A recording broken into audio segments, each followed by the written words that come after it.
يا حبيب الله الصلاة والسلام عليك سيدي يا رحمة للعالمين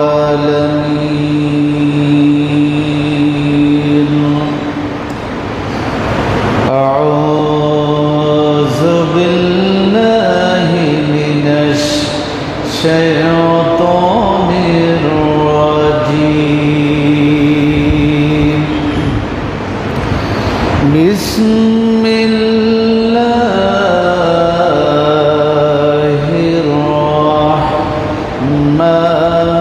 الرحمن الرحيم إن الله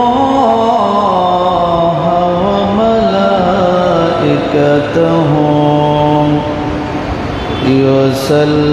يصلون على النبي يا أيها الذين آمنوا صلوا عليه وسلموا تسليما صلى الله على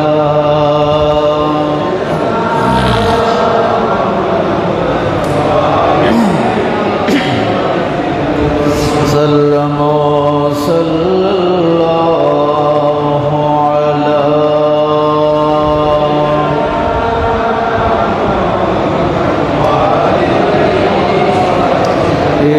وسلم صلى الله على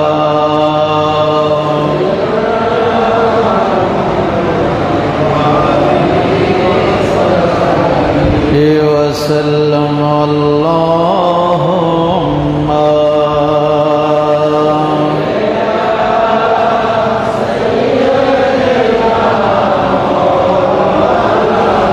محمد وعلى آل سيدنا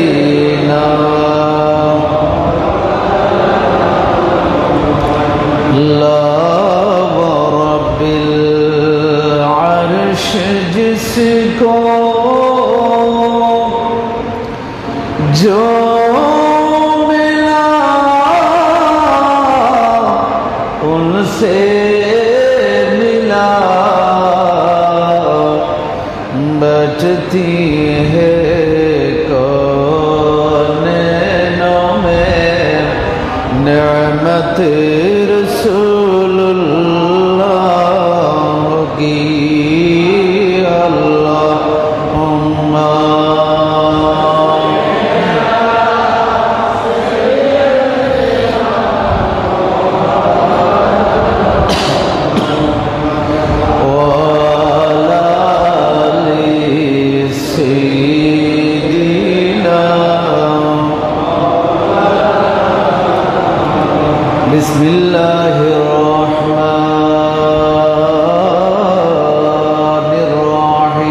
बिस्मिल्लाहिर्रहमानिर्रहीम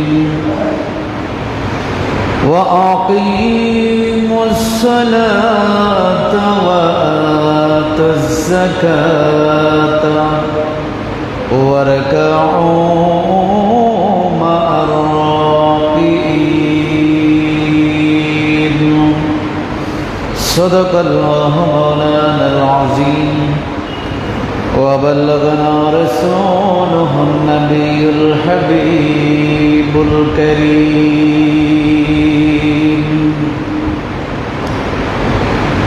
उपस्थित मुअज्जज़ मोहतरम मुसल्लियान किराम मुरब्बियान इज़्ज़ाम जुबोक हबैरा रहमनी व रहमकुमुल्लाह अस्सलामु अलैकुम व रहमतुल्लाहि व बरकातुहू। রব্বুল আলামিনের পবিত্র দরবারে শত কোটি শুকরিয়ার সাজদা আদায় করছি যে মহান রব্বুল আলামিন আহকামুল হাকিমিন দয়া করে মেহেরবানি করে তার বাইতুল্লাহর মধ্যে আমাদেরকে আসার, নামাজ তসবিহ তাহলিল আদায় করবার, সর্বোপরি তার হাবিব মুস্তাফা সাল্লাল্লাহু আলাইহি ওয়াসাল্লামের উপরে দরুদ ও সালামের হাদিয়া পেশ করার সুযোগ প্রদান করেছেন। উচ্চ আওয়াজে আমরা সকলে পড়ি আলহামদুলিল্লাহ। সম্মানিত উপস্থিতি, মাহে রমজান আমাদের গাড়ের উপরে নিঃশ্বাস ফেলছে। সাথে সাথে আমি যে বিষয়গুলো নিয়ে ইমানের যে শাখা প্রশাখা নিয়ে আলোচনা করছিলাম তার ধারাবাহিকতায় আজকে ইমানের 21তম শাখা, আমার তকরিরের 29তম পর্ব। আজকে নামাজ সালাত নিয়ে কিছু কথা বলবো। আজকে যদি শেষ করতে না পারি ইনশাল্লাহ আগামী জুমার মধ্যে বলবো। মাহে রমজান আসছে, তার সাথে আমাদের প্রস্তুতির বিষয় আছে। সব কিছু মাথায় রেখে আমরা সামনের দিকে যাব। আল্লাহ পাক রব্বুল আলামিন আহকামুল হাকিমিন আমাদেরকে বোঝার এবং আমল করার তৌফিক দান করুন, সকলে বলি আমিন। ঈমানের 77টি যে শাখা এবং প্রশাখা রয়েছে তার মধ্যে অন্যতম হলো নামাজ। অন্যতম হলো কি? 21 নম্বর শাখা। কত নম্বর শাখা? মনে রাখবেন, এই নামাজ ঈমানের 21 নম্বর অংশ, 21 নম্বর শাখা। নামাজ এটা হচ্ছে ইবাদত। ঈমান হলো বিশ্বাস করা, কিন্তু নামাজ এটা ইবাদত। সাথে সাথে নামাজ এটা যে আল্লাহর পক্ষ থেকে বান্দার জন্য দেওয়া, এটার প্রতি বিশ্বাস রাখা, এটা ঈমানের অঙ্গ। এটা ঈমানের অঙ্গ। কোনো বান্দা নামাজ আদায় করে না, সালাত পড়ে না, কিন্তু অস্বীকার করে না, তাহলে তাকে বেঈমান বলা যাবে না। কিন্তু কোনো বান্দা যদি নামাজ পড়ে না, সাথে নামাজকে অস্বীকার করে, নামাজ আল্লাহর পক্ষ থেকে দেওয়া একটা বিধান, নবীর পক্ষ থেকে দেওয়া বিধান, একথা বিশ্বাস করে না, বরং অস্বীকার করে, তাহলে সে সাথে সাথে কি হয়ে যাবে? বেঈমান হয়ে যাবে। তাহলে নামাজ এটা আল্লাহর পক্ষ থেকে দেওয়া, একথা বিশ্বাস করা, এটা হলো ঈমানের একটি অঙ্গ, তথা 21 নম্বর অঙ্গ হলো, শাখা প্রশাখা হলো নামাজ। ঈমানের 77 শাখার অন্যতম একটি শাখা। সুতরাং এই নামাজের ব্যাপারে আমরা আমাদের মানুষের ভিতরে অবহেলার কোনো কমতি নেই, উদাসীনতার কোনো কমতি নেই। আমি আমার বক্তব্যগুলো সাজিয়েছি নামাজ কেন আমরা পড়ব, নামাজ আমাদেরকে কেন পড়তে হবে, পড়লে আমাদের দুনিয়াবি এবং উখরাবি কি লাভ, সেই 15টি কারণ আপনাদের সামনে ইনশাল্লাহ সময় সুযোগ হলে বলবো। এরপরে না পড়লে আমাদের কি শাস্তি আছে সেই বিষয়টাও আপনাদের সামনে অবতারণা করব বলে আশা পোষণ করেছি। আল্লাহ পাক রব্বুল আলামিন যদি তৌফিক দান করেন ইনশাআল্লাহ আপনাদের সামনে বিষয়টা ক্লিয়ার করে বর্ণনা করব। আল্লাহ আমাদেরকে শোনার এবং বলার তৌফিক দান করে, সকলে বলে আমিন। আল্লাহ কুরআনুল কারীমের বিভিন্ন জায়গায় নামাজের কথা বলেছেন, নামাজ আদায় করার কথা বলেছেন। যে আয়াত আমি তেলাওয়াত করেছি, আল্লাহ বলেছেন ওয়া আকিমুস সালাতা ওয়া আতুজ যাকাতা ওয়ারকাউ মা'আর রাকিঈন। আল্লাহ বলেছেন ঈমানদার বান্দারা তোমরা নামাজ কায়েম করো, যাকাত প্রদান করো, আর যারা যুগে যুগে রুকুকারী ছিল, রুকুকারী যারা ছিল, তাদের নামাজ আদায়কারী যারা ছিল, তাদের সাথে তোমরা নামাজ আদায় করো। জোরে বলে সুবহানাল্লাহ। এই কথাগুলো ঘোষণা দিয়েছেন কে? একটা আওয়াজ দিবেন, কে দিয়েছেন? আল্লাহ।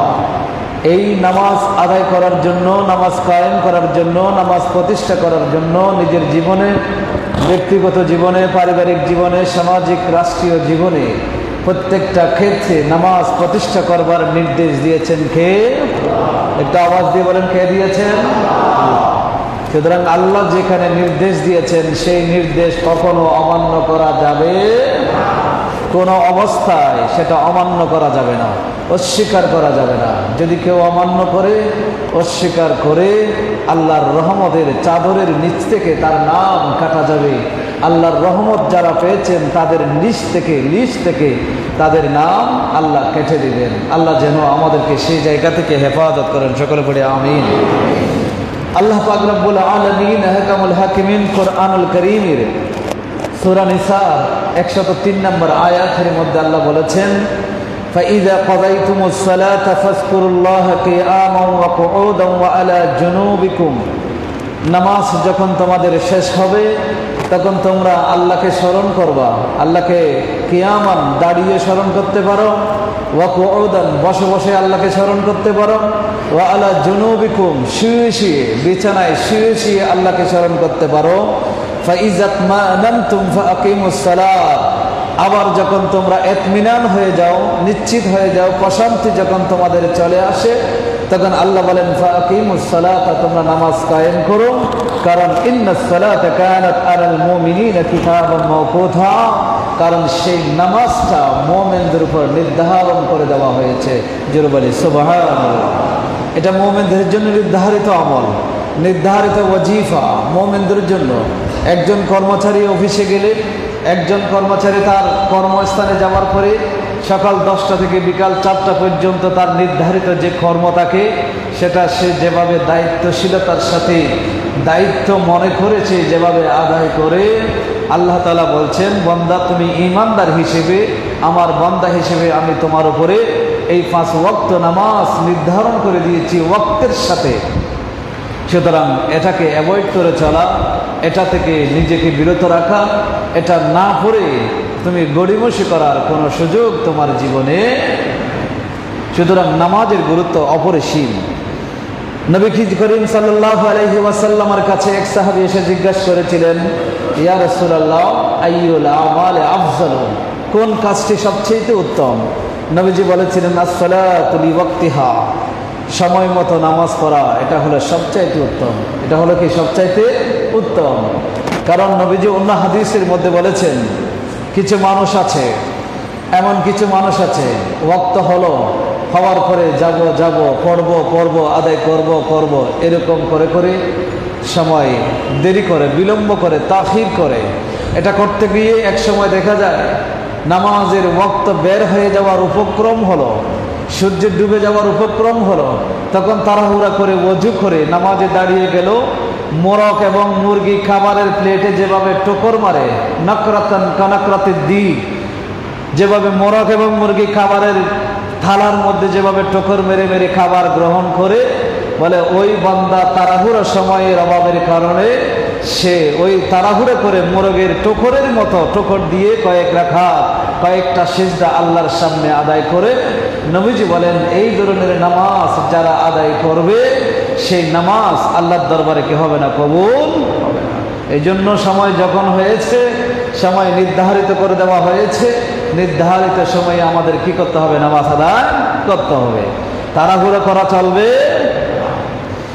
যেই 15টি বিষয় নির্ধারণ করেছি, নামাজ আমরা কেন পড়ব, নামাজ পড়লে আমাদের লাভটা কি, সেই 15টি বিষয়ের মধ্যে 1 নম্বর বিষয় হলো as-salatu bara'atun minan nar wan nifaq।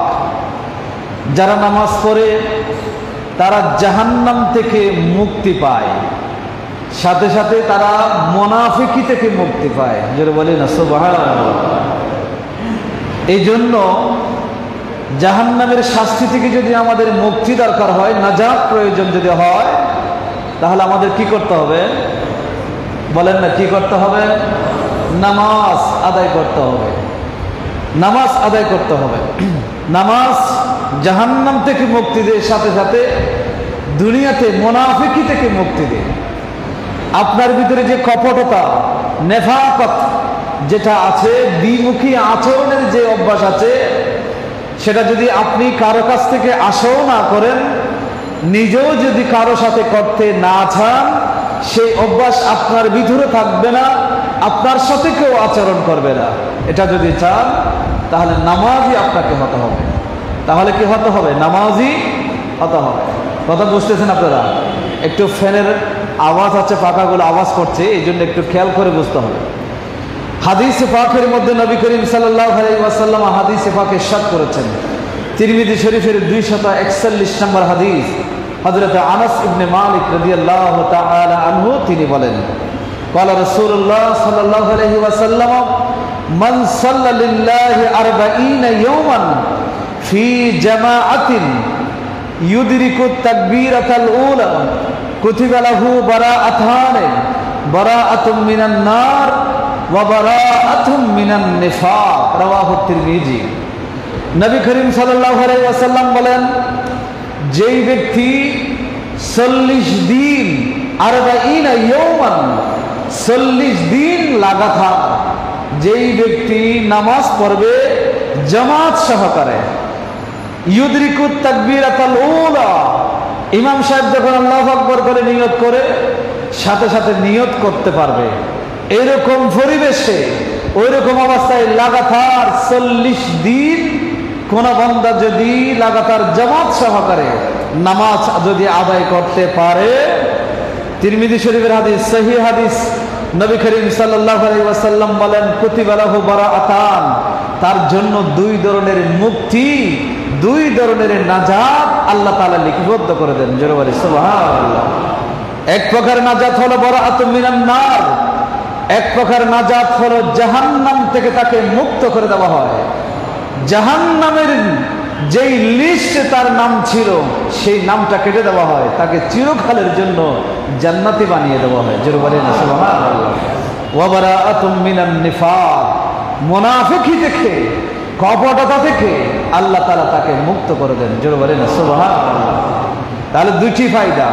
1 number হচ্ছে নামাজ যারা পড়ে, নিয়মিত পড়ে, যারা 5 ওয়াক্ত নামাজ জামাত সহকারে আদায় করে, তাদের জন্য ফায়দা হলো তারা মুনাফিকি থেকে নিজে বাঁচবে, অন্য কেউ তার সাথে মুনাফিকি করতে পারবে না, এবং জাহান্নামের আগুন থেকে সে মুক্ত হয়ে যাবে। এর মানে হলো জান্নাতে তার নাম লিপিবদ্ধ হয়ে যাবে। জোরে বলে সুবহানাল্লাহ। এই জন্য নামাজ জামাত সহকারে আমাদের আদায় করার দরকার আছে না নাই? একটা আওয়াজ দিয়ে বলেন না। আওয়াজ শুনে মনে হয় সবাই জামাত সহকারে আমরা পড়তে চাই না, এরকম মনে হয়। আওয়াজ দিয়ে বলতে হবে, মুখের জবানটা তো একটু খুলতে হবে। কেন? এগুলো তো আমরা কোনো নেতার নামে স্লোগান দিচ্ছি না, কোনো নেত্রীর নামে স্লোগান দিচ্ছি না, কোনো দুনিয়াবি কোনো মানুষের সামনে আমরা স্লোগান দিচ্ছি না। আমরা জবান খুলে বলতে চাই নামাজের কথা, ঠিক কিনা বলেন না? আমরা জবান খুলে বলতে চাই আল্লাহর কথা, আমরা জবান খুলে বলতে চাই নবীর কথা। এই জন্য এখানে কোনো লাজ শরম কোনো কিছু থাকার প্রয়োজন থাকতেই পারে না। এই জন্য জাহান্নাম থেকে মুক্তি, নেফাকত থেকে যদি আমরা মুক্তি চাই, তাহলে আমাদের নামাজ লাগবে। কি লাগবে? নামাজ লাগবে। জামাত সহকারে নামাজ আদায় করতে হবে। অনেক মুরব্বীরা আছেন এখনো হাঁটতে পারেন, অবহেলা করেন না, সুযোগ আছে। 40টা দিন মাত্র, 1 মাস 10 দিন, মাহে রমজান আসছে। আজ থেকে আগামী 1 সপ্তাহ সময় আছে। আজকে শুক্রবার, আগামী শুক্রবার শাবানের শেষ দিন, শেষ জুমা, হয়তো ওই রাত্রি থেকে রমজান, মাহে রমজান শুরু হয়ে যাবে। আজ থেকে শুরু করেন, যারা নিয়মিত পড়েন না আজ থেকে শুরু করেন, বলে মাহে রমজান শেষ হতে হতে 40টা দিন হয়তো পূর্ণ হয়ে যাবে। এই যে আজকে শুক্র 8 দিন, ওই দিন ঈদের পরে এই 2 দিন, মোট এই সময়ের ভিতরে হয়তো 40টা দিন পূর্ণ হয়ে যাবে। মাহে রমজানে তো আমাদেরকে নামাজ পড়তে হবে। নিয়ত করে ফেলেন, আমরা জামাত সহকারে 5 ওয়াক্ত নামাজ মসজিদে গিয়ে তাকবীরে উলার সাথে ইমাম সাহেবের পিছনে আমরা কি করব? আদায় করব। সবাই বলে ইনশাআল্লাহ। আরেকটু জোরে বলে ইনশাআল্লাহ। আল্লাহ কবুল করুন, সকলে বলে আমিন। আরেকটা হাদিস এই বিষয়ে আছে, ওয়াসজুদ ইউমাইয়িজুল মুমিনিনা মিনাল মুনাফিকিনা ইয়াউমাল কিয়ামাহ। নেফাকত থেকে কিভাবে নামাজ মানুষকে মুক্ত করবে, তার অন্যতম একটি কারণ দুনিয়াতে তো আছেই। কিয়ামতের ময়দানে যারা আল্লাহকে সাজদা করেছে, যারা সাজদা করে নেয় এই দুইয়ের মাঝখানে পার্থক্য করে দিবে একমাত্র সিজদা। জোরে বলি সুবহানাল্লাহ। সিজদা মানুষকে মুনাফিক থেকে কিয়ামতের ময়দানে পার্থক্য করে দিবে। আল্লাহ পাক রব্বুল আলামিন বলছেন, يوم يكشف عن ساق ويدعون إلى السجود فلا يستطيعون خاشعة أبصارهم وترهقهم ذلة وقد كانوا يدعون إلى السجود وهم سالمون। আল্লাহ তাআলা বলছে কিয়ামতের ময়দানে 120 কাতার সমস্ত নবীদের উম্মত হবে, এর বাইরেও মানুষ থাকবে, কাফের মুশরিক বেদিন সবাই থাকবে কিয়ামতের ময়দানে। সেখানে আল্লাহ তাআলা হুকুম করবেন, তোমরা যে যার অনুসরণ করতাম, যেই রবের অনুসরণ করেছো সেই রবের কাছে চলে যাও। তখন যারা কোন মূর্তির অনুসরণ করতো সেই মূর্তির পিছনে পিছনে চলে যাবে, কিন্তু উম্মতে মুহাম্মাদি যারা আল্লাহকে মানত তারা এক জায়গায় দাঁড়িয়ে থাকবে। আমার আল্লাহ তাদেরকে দেখা দিবেন। দেখা দেওয়ার পরে তারা বলবে, তোমরা কি চিনতে পেরেছো? তখন মুসলমান যারা ঈমানদার তারা বলবে, আল্লাহ আমরা আপনাকে চিনতে পেরেছি, দুনিয়াতে শুধু আপনারই ইবাদত বন্দেগী করেছি। জোরে বলে সুবহানাল্লাহ। আল্লাহ তাআলা হুকুম করবেন, তাহলে তোমরা সিজদা করো, উসজুদু, এখন সিজদা দাও, রুকু করো।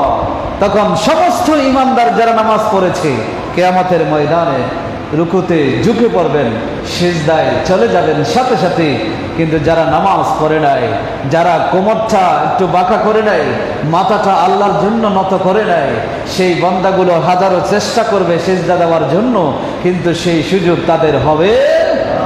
সেখানে পার্থক্য হয়ে যাবে, কারা দুনিয়াতে নামাজ পড়েছিল কষ্ট করার দরকার হবে না, সে আমল দিয়ে প্র্যাকটিক্যাল আল্লাহ পার্থক্য করে দিবেন, কারা নামাজ পড়েছো আর কারা নামাজ পড়ে নাই। এই জন্য মুনাফিক যারা, বেঈমান যারা, তাদের থেকে নিজেকে যদি পৃথক করতে চান, আজ থেকে সাজদা দেন আল্লাহকে, আল্লাহর জন্য নিজের মাথাটাকে নত করে দেন। আল্লাহ আমাদের সবাইকে কবুল করুন, সকলে বলে আমিন। তাহলে 1 নম্বর ফায়দা হলো কি? নামাজ মানুষকে জাহান্নাম থেকে মুক্তি দিবে, নামাজ মানুষকে নেফাকত মুনাফিক থেকে মুক্তি দিবে, নামাজ এই মানুষকে কিয়ামতের ময়দানে মুনাফিক থেকে মুমিনকে পার্থক্য করার মাধ্যম হয়ে যাবে একমাত্র নামাজ। সুতরাং এই জন্য আমরা নামাজ আদায় করব, যাতে মুনাফিকের কাতারে আমাদের যেতে না হয়, যাতে জাহান্নামের আগুনে যেন আমাদেরকে যেতে না হয়। এই জন্য আমরা কি করব? নামাজ আদায় করব। কথা বুঝতেছেন আপনারা? 2 নম্বর কারণ, আসসালাতু খায়রুল আমাল। নামাজ হলো, যত আমল আছে সমস্ত আমলের মধ্যে শ্রেষ্ঠ আমল হলো নামাজ। কথা বলেন না? শ্রেষ্ঠ আমল কি? শ্রেষ্ঠ আমল হলো, আপনি 1000 কোটি টাকা দান করেন, আপনি দানশীল ব্যক্তি হিসেবে প্রতিষ্ঠিত হয়েছেন, কোনো অসুবিধা নাই, কিন্তু ওই দান করা এটা উত্তম আমল, ঠিক আছে, কিন্তু শ্রেষ্ঠ নয়। শ্রেষ্ঠ হচ্ছে কি? নামাজ। আপনি মসজিদ ঘুরে দেখেন, একটা টকশোর মধ্যে দেখেছিলাম একজন সাংবাদিক বিশ্লেষক, সে বলতেছে ওয়াজে যায় কারা, মসজিদে যায় কারা, যারা হৃদয় ভেঙে গেছে, অন্তরে যাদের কষ্ট আছে, বেদনা আছে, তারা মসজিদে যায়। এই কথাটা মানতে পারে না। আসলে আমাদের সমাজের চিত্রটা যখন দেখি, ঠিক দেখা যায় তারা তো সমাজের চিত্র থেকেই কথাগুলো বলছে। বিশ্লেষকরা তারা বলতে চায়, মসজিদে ওই বান্দাগুলো যায় যাদের খাবারের অভাব আছে, যাদের কাপড়ের অভাব আছে, সুখ শান্তির অভাব আছে, তারা মসজিদে গিয়ে বসে থাকে, মসজিদে গিয়ে আল্লাহ সিজদা করে। তার মানে হলো যাদের অভাব নাই তারা মসজিদে আসতে চায়। কথা বলেন ঠিক না? এটা পরিবর্তন করতে হবে। আজকে যারা সমাজপতি আছেন, যারা কোটিপতি আছেন, লাখপতি আছেন, যাদের ঘরে টাকা আছে, সম্পদ আছে, আপনাদের দায়িত্ব হলো এটা মূল প্রমাণ করা যে আমরাই হলাম মসজিদের প্রথম কাতারের মুসল্লি। এটা আপনাদেরকে প্রমাণ করতে হবে। ইসলাম তো শুধু গরিব এদের জন্য না, আপনার জন্য তো ইসলাম। ওসমান জিন্নুরাইন তিনি সবচেয়ে সম্পদশালী, এই জন্য ওসমানে গনি বলা হয়। সেই ওসমান জিন্নুরাইনের নামে, ওসমানে গনির নামে মক্কা শরীফের মধ্যে, মদিনা শরীফের মধ্যে এখনো ইলেকট্রিকের বিল আসে সরকারের পক্ষ থেকে, সেই ওসমানের সম্পদ যেই জায়গার মধ্যে আছে সেখানে এখনো ইলেকট্রিকের বিল আসে ওসমান রাদিয়াল্লাহু তাআলা আনহুর নামে। সেই সম্পদ তিনি ইসলামের জন্য ওয়াকফ করে গিয়েছেন। তাহলে সেই ওসমানও তো ধনী ছিলেন, হযরত আবু বকর সিদ্দিকের মতো ধনী তো কেউ ছিল না। তিনি ইসলামের জন্য যে সমুদায় সম্পদ তিনি ইসলামের জন্য দিয়েছেন। একদম প্রথম 1 নম্বরের মুসলমান হয়েছেন, আমার নবীর 1 নম্বর উম্মত হয়েছেন। জোরে বলে সুবহানাল্লাহ। আমাদের ধনীগুলো পারে না কেন? আমাদের ধনীদের জন্য নাকি নামাজ নাই? আমাদের সমাজে বিত্তবান যারা আছে তাদের জন্য কি নামাজ নাই? তাদের জন্য কি জামাতে নামাজ পড়া তাদের জন্য কি ফরজ ছিল না? তাদের জন্য কি জামাতে নামাজ পড়ে পড়ে আল্লাহকে সিজদা করা, আল্লাহকে রাজি করা তাদের জন্য ছিল না? আপনার ধন সম্পদ এগুলো আপনার কোনো কাজে আসবে না। আপনি আল্লাহর কাছে চলে আসেন, আপনার যা সম্পদ আছে আল্লাহ চাইলে আরো বাড়িয়ে দিতে। এর জন্য অনুরোধ করবো, শুধু গরিবরা মসজিদে আসবে, যাদের হৃদয় ভাঙা তারা মসজিদে আসবে, এ কথা যেন আমাদের শুনতে না হয়। আমাদের ওলামায়ে কেরাম যেন এই ধরনের কথা যেন শুনতে না হয়। আপনারা যারা ধনী আছেন আপনাদেরকে মসজিদে আসতে হবে, মসজিদে আসতে হবে। যারা বিত্তবান সম্পদশালী আছেন আপনাদেরকে মসজিদে আসতে হবে। আল্লাহ আমাদের সবাইকে বুঝার তৌফিক দান করে, সকলে বলে আমিন। নামাজ হলো সর্বোত্তম আমল। হযরত সাওবান রাদিয়াল্লাহু তাআলা আনহু হাদিস বর্ণনা করেছেন ইবনে মাজাহ শরীফের মধ্যে 277 নম্বর হাদিস। হযরত সাওবান রাদিয়াল্লাহু তাআলা আনহু বলেন, নবী করিম সাল্লাল্লাহু আলাইহি ওয়াসাল্লাম বলেছেন, ইস্তাকিমু, তোমরা অটল থাকো, তোমরা সোজা থাকো। ওয়ালান তুহসু, তবে চেষ্টা করলে অনেক সময় তোমরা সোজা থাকতে পারবে না। তোমরা সোজা থাকতে পারবে না, সোজা পথে চলতে পারবে না, হয়তো বাধাগ্রস্ত হবে। ওয়ালামু, তোমরা জেনে রাখো, আন্না খায়রা আমালিকুম আসসালাত, তোমাদের মধ্যে যত আমল আছে তোমাদের সমস্ত আমলের মধ্যে শ্রেষ্ঠ আমল হলো নামাজ। জোরে বলে সুবহানাল্লাহ। নবীজি আরো বলেছেন, ওয়ালা ইউহাফিজু আলাল ওযু ইল্লা মুমিনুন, কোন মুনাফিক ওযু করার সময় খেয়াল করবে না ওযু হয়েছে কিনা। কোন মুনাফিক কখনো খেয়াল করবে না, মুনাফিকের সেগুলোর প্রতি যত্নশীল হতে পারে না।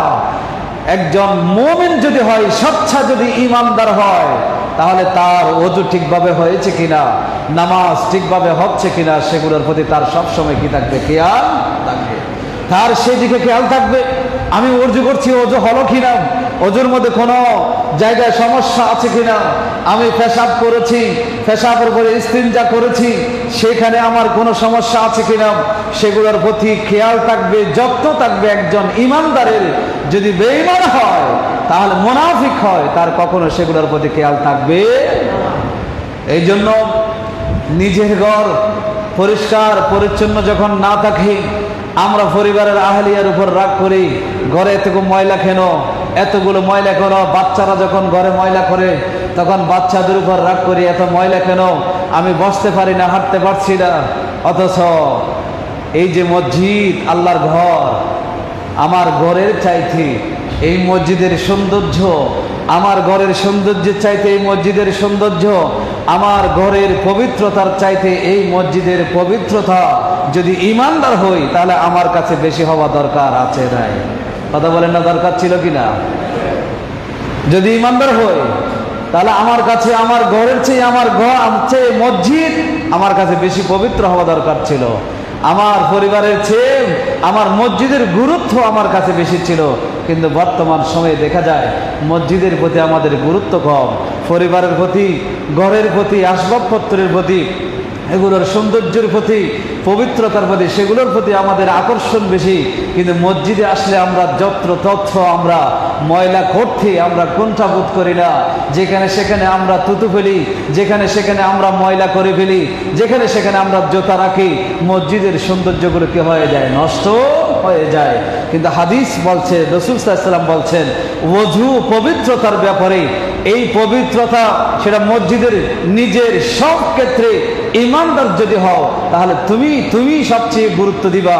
যদি ঈমানদার না হয়ে থাকো, তোমার যদি ভিতরে নেফাকি থাকে, তাহলে তুমি সেগুলোর প্রতি কি দিবে না, গুরুত্ব দিবে না। তো যারা গুরুত্ব দেয় না তাদের ভিতরে কি আছে, নেফাকও আছে। এটা হাদিস দ্বারা প্রমাণিত হয়।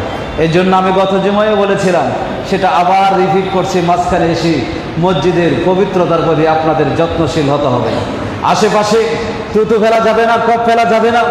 এগুলোর সৌন্দর্য সেই সৌন্দর্য পবিত্রতা সেগুলো নষ্ট হয়।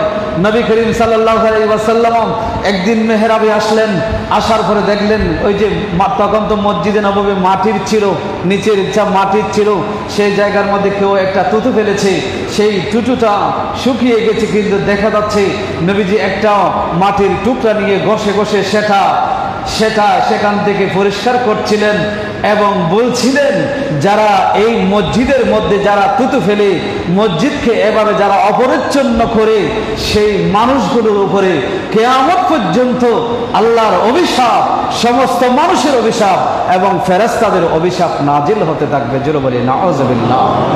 এই জন্য আমরা কি মসজিদে এসে অভিশাপ নিতে চাই? কথা বলেন না, অভিশাপ নিতে চাই? যদি আমরা অভিশাপ নিতে না চাই, তাহলে আজ থেকে আমাদের সেগুলোর প্রতি খেয়াল করতে হবে। এগুলোর প্রতি একটু খেয়াল করবেন। আমি আমভাবে বলছি, আমাদের মসজিদ না, প্রায় মসজিদের মধ্যে এই ধরনের ঘটনা ঘটে। কিছু মানুষ আছে, আমি তো গত জুমায় বলেছিলাম, আপনি টিস্যু নিয়ে আছেন পকেটে করে, সেগুলো আল্লাহ রসুল সাল্লাল্লাহু আলাইহি ওয়াসাল্লাম সেটা বলেছেন, তোমার যদি থুতু আসে নামাজরত অবস্থায়, এক টুকরা কাপড় দিয়ে সেগুলো কাপড়ের মধ্যে দিয়ে সেটা পকেটের মধ্যে ঢুকিয়ে ফেলো, সেটা আল্লাহ রসুল সাল্লাল্লাহু আলাইহি ওয়াসাল্লাম বলেছেন।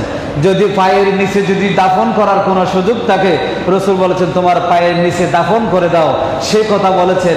আমাদের এখানে পায়ের নিচে দাফন করার কোনো সুযোগ নেই, সুতরাং টিস্যু এনে নিজের হাতে মুছে নিয়ে পকেটের মধ্যে রেখে দিবেন। যাওয়ার সময় নির্দিষ্ট ডাস্টবিন যেখানে টিস্যু ফেলার জন্য আছে, আমাদের মসজিদও ওই যে বাইরে ডাস্টবিন দেওয়া আছে, সেখানে আপনি সেখানে টিস্যুটা ফেলে দিতে পারেন, তাহলে মসজিদের পবিত্রতা কি হবে? রক্ষা হবে। আল্লাহ আমাদের সবাইকে বোঝার তৌফিক দান করে, সকলে বলি আমিন।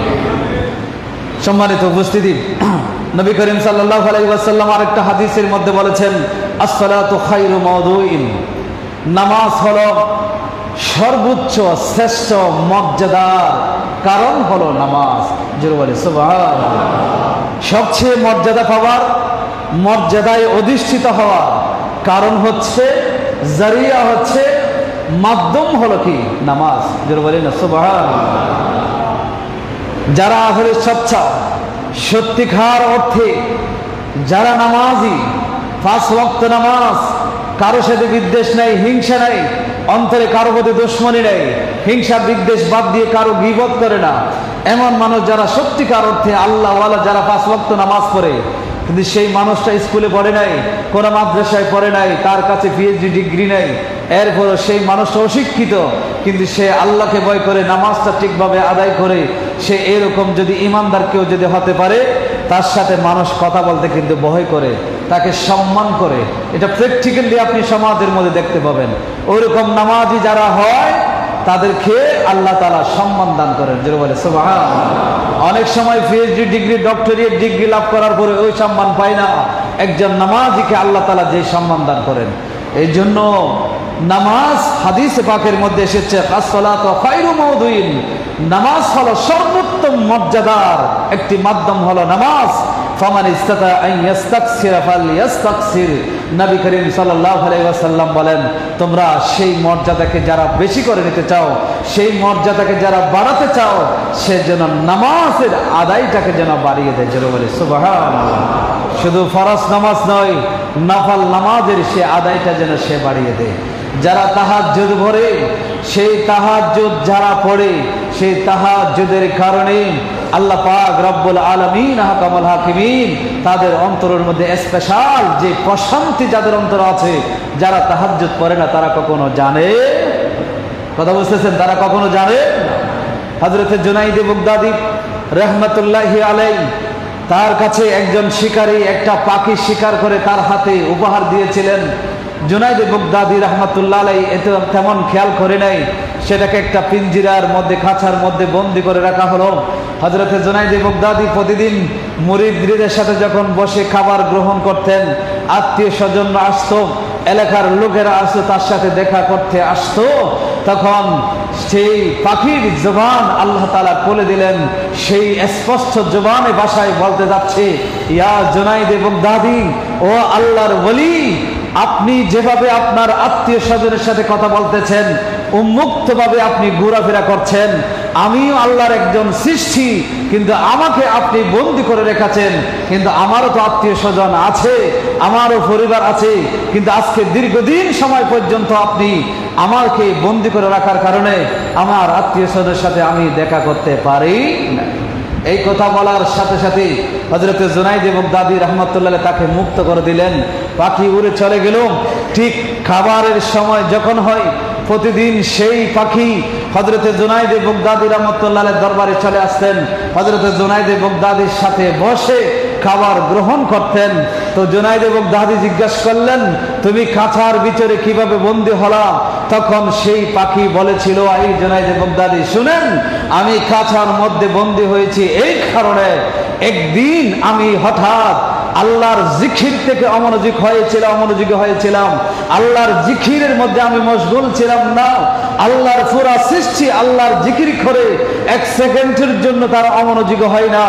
যখনই আল্লাহর কোন সৃষ্টি যখন আল্লাহর জিকির থেকে অমনোযোগী হয়ে যায়, গাফেল হয়ে যায়, তখন আল্লাহ তাকে ওই বন্দিশালায় তাকে বন্দি করিয়ে আল্লাহ তাকে শাস্তি দেওয়ার ব্যবস্থা করে দেন। জোরে বলে সুবহানাল্লাহ। এই জন্য আমি কিছুক্ষণের জন্য আল্লাহর জিকির থেকে অমনোযোগী হয়েছিলাম, আমি গাফেল ছিলাম, আল্লাহর জিকির আমার জবানে ছিল না, এই জন্য আমি শিকারীর ফাঁদে পড়ে আমি বন্দি হয়ে গিয়েছিলাম। এখন থেকে ওয়াদা দিচ্ছি, আমি আর জীবনে কোনোদিন আল্লাহর জিকির থেকে অমনোযোগী হব। এখান থেকে আমাদের জন্য শিক্ষা আছে না নাই? কথা বলে না, আছে না নাই? আপনার জীবনের দুঃখ, আপনার জীবনের দুর্দশা কেন আসছে? দুনিয়ার কাউকে দোষারোপ করার কারণ নাই, দুনিয়ার কাউকে দোষারোপ করে কোনো লাভ নেই। আপনি চিন্তা করবেন, আমি নামাজ তো পড়ছি না, এই জন্য হয়তো আমার উপরে বিপদ আসছে, আমি তো আল্লাহকে সিজদা করছিলাম, যার নিয়ামত খাচ্ছি তাকে তো স্মরণ করছিলাম, যার নিয়ামত আমি ভোগ করছি, যেই আল্লাহ নিঃশ্বাস নেওয়ার ক্ষমতা আমাকে দিয়েছেন, যেই আল্লাহ চাইলে আমার নিঃশ্বাস কেটে দিতে পারে, তো সেই আল্লাহকে আমি স্মরণ করছি না, তো সেই আল্লাহকে আমাকে আযাব না দিয়ে আরাম দিবে, সেটা যদি আপনি চিন্তা করেন, তাহলে দুনিয়ার কাউকে দোষারোপ করার কোনো কারণ আমি খুঁজে পাই। এই জন্য আজ থেকে নামাজ ধরুন, আজ থেকে নামাজে আসুন, নামাজের প্রতি আপনি মনোযোগী হন, দুনিয়ার সমস্ত নিয়ামত প্রশান্তি আপনার ঘরে আল্লাহ প্রবেশ করিয়ে দিবেন। সবাই জোরে বলে আমিন। আল্লাহ আমাদের সবাইকে বোঝার তৌফিক দান, সকলে বলি আমিন। তৃতীয় নম্বর, নামাজ কেন পড়ব? আসসালাতু যুলফা ওয়া কুরবা ইলাল্লাহি তাআলা, এটা বলে আমি শেষ করে দেব। নামাজ হলো আল্লাহ তাআলার নৈকট্য অর্জনের মাধ্যম, আল্লাহর কুরবত হাসিলের মাধ্যম, কুরবত একদম কাছে যাওয়ার মাধ্যম। আপনারা নামাজ যারা পড়ে, আপনারা আমরা যখন নামাজে দাঁড়িয়ে যাই, কিয়াম করি, সূরা ফাতিহা পড়ি, কেরাত পড়ি, কেরাত পড়ার পরে যখন রুকুতে যায়, রুকু থেকে উঠে আবার যখন সিজদায় যায়, তখন এই বান্দা যখন সিজদা যায়, প্রত্যেক বান্দা যখন সিজদায় থাকে, তখন আল্লাহর কুদরতি হাত সেই বান্দার পিঠের উপর মালিশ করে দেয়। জোরে বলে সুবহানাল্লাহ। আমরা তো দেখি না, বুঝার ক্ষমতা আমাদের নাই, বুঝার ক্ষমতা আমাদের নাই। এই জন্য যারা নামাজ পড়ে মজা পেয়েছে, তারা শুধু জীবনটা নামাজের মধ্যে কাটিয়ে দিয়েছে। ইমাম আজম আবু হানিফা 2 রাকাত নামাজ পড়ে 40টা বছর কাটিয়ে দিয়েছে, সারা রাত নামাজের মধ্যে কাটিয়ে দিয়েছে। এশার নামাজের পরে 2 রাকাতের নিয়ত করেছেন, পুরা 15 পারা কোরআন তেলাওয়াত করে দুইটা সেজদায় দিয়েছেন, আবার 15 পারা পরে 1 রাকাত দ্বিতীয় রাকাতের সেজদায় দিয়েছেন। এই 2 রাকাত নামাজ আদায় করে 40টা জীবন তিনি কাটিয়ে দিয়েছেন। কারণ তিনি বুঝিয়ে দিয়েছেন 50 ওয়াক্ত নামাজ এটা নিয়ামত ছিল, বান্দা আমরা পড়তে পারবো না, এই জন্য নবী আমাদের জন্য সহজ করে দিয়েছে।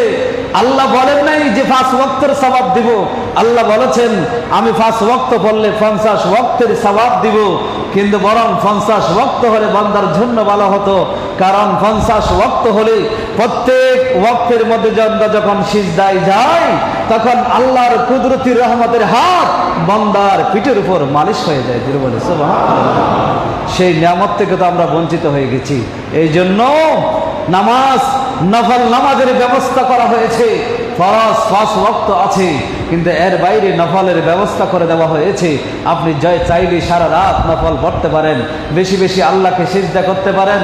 সিজদায় যখন যাবেন, আল্লাহর কুদরতের রহমতের হাত আপনার পিঠের উপর বুলিয়ে দেওয়া হবে। সেই রহমতের পরশ আপনার শরীরে থাকবে, সেই রহমত নিয়ে আপনি বাড়িতে যাবেন। তাহলে এই রহমত, এই নিয়ামত থেকে আজকে বান্দা বঞ্চিত হচ্ছে, কারণ বান্দা ওই নামাজের মূল্য বোঝে না, বান্দা সেই নামাজের জন্য আসে না। এই জন্য বান্দা আজকে সেই রহমত থেকে কি হচ্ছে? বঞ্চিত হচ্ছে।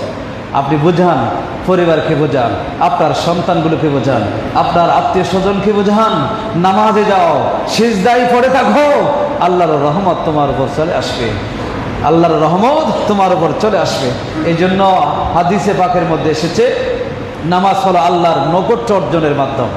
ওই যে নামাজ যখন সিজদায় যান, তখন আল্লাহর কুদরতি রহমতের হাত আপনার পিঠের উপর চলে আসে। তো বান্দার এবং আল্লাহর মাঝখানে কোনো ব্যবধান থাকলো না, বান্দার মধ্যে আল্লাহর মধ্যে কোনো দূরত্ব থাকলো না। সরাসরি আল্লাহর সেই কুদরতি কদমে সিজদা দেওয়ার কারণে আল্লাহর রহমতের হাত সেই বান্দার পিঠের উপর চলে আসলো। তবে তারা বান্দা এবং আল্লাহর মধ্যে কোনো দূরত্ব আর থাকলো না, আল্লাহর কাছাকাছি চলে গেল। এই জন্য নামাজে যখন যাই, আত্তাহিয়াতে বসলাম, সালাম দিলাম, সালাম দেওয়ার পরে নবীকে সালাম দিলাম, সব কথা বললাম, নবীর উপর দরুদ পড়ার জন্য বললো, নবীর উপর দরুদ পড়লাম। এরপরে আল্লাহ বলে, বান্দা নামাজ তো শেষ হয়ে গেল, নামাজ তো পরিপূর্ণ হয়ে গেল, এখন তোমার কোনো আরজি আছে কিনা বলো, তোমার আরজি থাকলে সেটা আমাকে জানাও। এই জন্য আমরা নামাজের মধ্যে আল্লাহুম্মা ইন্নী যালামতু নাফসি যুলমান কাসীরা, আল্লাহ আমরা দোয়া করি, হে আল্লাহ, আমি তো আমার নফসের উপর বেশি জুলুম করে ফেলেছি, আল্লাহ জুলুম করেছি, তুমি যদি ক্ষমা না করো তাহলে আমি ক্ষমা পাবো না, তুমি যদি দয়া না করো আমি দয়া পাবো না। আল্লাহ বলেন, বান্দা নামাজ শেষ করে যখন এসেছো, সিজদায় তোমার মাথার উপরে আমি আমার কুদরতে হাত বুলিয়ে দিয়েছি, তুমি নবী নামাজের মধ্যে আমার নবীকে সালাম দিয়েছো, নবীর উপর দরুদ শরীফ পড়েছো, এরপরে তোমাকে বললাম তুমি চাওয়ার জন্য, তুমি যখন চেয়েছো তোমার ক্ষমা, আল্লাহ আরশ আজিম থেকে ঘোষণা দে, বান্দা আমি তোমাকে ক্ষমা করে দিলাম। জোরে বলে সুবহানাল্লাহ। এটা পাবেন কোথায়? এই নিয়ামত পাবো কোথায়? এই নিয়ামত কোথাও নেই। দুনিয়ার সমস্ত সম্পদ আপনার অ্যাকাউন্টে যদি দিয়ে দেওয়া হয়, তারপরে সেই শান্তি আপনি পাবেন না। আপনি যেই শান্তি নামাজে পাবেন, সেই শান্তির কথা খেয়াল করে আপনি নামাজ পড়েন। হাদিসে পাকের মধ্যে আল্লাহ পাক রব্বুল আলামিন বলেছেন হাদিসে কুদসি, ওয়া মা তাকাররাবা ইলাইয়া আবদি বিশাইইন আহাব্বা ইলাইয়া মিম্মা ইফতারাস্তু আলাইহি ওয়া মা ইয়াযালু আবদি ইয়াতাকাররাবু ইলাইয়া বিন নওয়াফিল হাত্তা উহিব্বাহু। আল্লাহ বলেন, বান্দা ফরজ দিয়ে আমার কাছে আসতে পারে না, নফলের মাধ্যমে আমার কাছে চলে আসে, কাছে আস্তে আস্তে আমি আল্লাহ তাকে ভালোবাসি, আমি ভালোবাসলে তখন তার জবান আমি আল্লাহর কুদরতের জবানে পরিণত হয়ে যায়। জোরে বলে সুবহানাল্লাহ। এই জন্য রাসূল সাল্লাল্লাহু আলাইহি ওয়াসাল্লাম অন্য হাদিসের মধ্যে বলেছেন, মুসনাদ আহমদ ইবনে হাম্বল, আসসালাতু কুরবান, নামাজ হলো বান্দার নৈকট্য অর্জনের মাধ্যম। সুতরাং এই জন্য নামাজ আমাদের খুবই দরকার। সেই নামাজ থেকে আজকে আমরা গাফেল হয়ে গেলাম, নামাজ থেকে অমনোযোগী হয়ে গেলাম। সপ্তাহে শুধু 2 রাকাত ঈদ জুমার নামাজ আমরা আদায় করি, এই 2 রাকাত পড়লে তো হবে না। ফজরের নামাজ আমরা অনেকে পড়ি নাই, এটার জবাব কে দিবি? আমরা আসরের নামাজ হয়তো অনেকে পড়বে না, এটার জবাব কে দিবি? এই যে 5 ওয়াক্ত নামাজ করে করে প্রতিদিন কত নামাজ আমরা পড়ি নাই, এটার জবাব আল্লাহর দরবারে কে দিবি? বন্ধুগণ, আপনারা সতর্ক হন। আমি আপনাদের কাছে পাহিদের অনুরোধ করব, নামাজে আসুন, নামাজ পড়ুন। আপনি অফিস থেকে বের হতে না পারলে একজনকে বলেন, ভাই একটু আজান দাও, আজান দিয়ে একামত দিয়ে আপনারা সেখানে যারা আছেন তারা সেখানে জমাত সহকারে নামাজ পড়ুন, কোনো অসুবিধা নেই। নবীজি বলেছেন, আমার জন্য পুরো পৃথিবী নামাজের জায়গা বানিয়ে দেওয়া হয়েছে। জোরে বলে সুবহানাল্লাহ। মসজিদে নয়, শুধু প্রত্যেকটা জায়গা, রাস্তা থেকে সব জায়গা যদি পবিত্র হয়, সেটাকে নামাজ পড়া যাবে, সেই জায়গায় নামাজ আদায় করা যাবে। সুতরাং আল্লাহ পাক রব্বুল আলামিন আহকামুল হাকিমিন আমাদেরকে কবুল করুন, সকলে বলি আমিন। আজকে 3টি বললাম, বাকি আরো 12টি কারণ রয়ে গেছে, এরপরে নামাজ না পড়ার পরিণতি, সেগুলো ইনশাআল্লাহ ধারাবাহিকভাবে বর্ণনা করব। আল্লাহ পাক রব্বুল আলামিন আহকামুল হাকিম আমাদের সবাইকে কবুল করুন, সকলে বলি আমিন। ওয়া আখিরু দাওয়ানা আনিল হামদুলিল্লাহি রাব্বিল আলামিন। আসসালামু আলাইকুম ওয়া রাহমাতুল্লাহি ওয়া বারাকাতুহু। সকলে দাঁড়িয়ে কাতারগুলো সোজা করুন এবং 4 রাকাত সুন্নাত নামাজ আদায় করে নিন।